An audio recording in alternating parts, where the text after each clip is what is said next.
Kamusta po tay? Mabuti naman. Ano mo ba nangyari sa inyo tay? Bakit wala na po kayong paa? Ay, dating mangingisda ako, mga 16 years old pa lang, natamaan ako. Mga 12 pa lang, natamaan ako ng jalapita. Mula doon, kumbaga nawalan na rin ako ng pag-asa. Hanggang sa natuto na mamalimos, ganito. Pero salamat sa Diyos, kung paano nakapag-asawa at may mga anak ako. Yan na lang pinapaaral ko yung mga anak ko. Tay, ibig sabihin sa pamamalimos, nakakapagpaaral po kayo ng mga anak?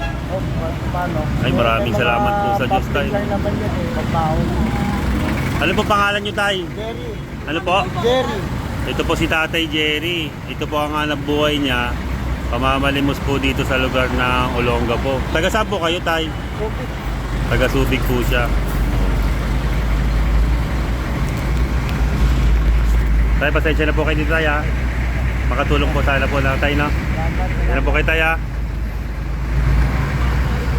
Ingat po kayo palagi. Kaya nyo po umuwi nang nakakauwi po ayos po. Ano po ang anong gamit nyo po?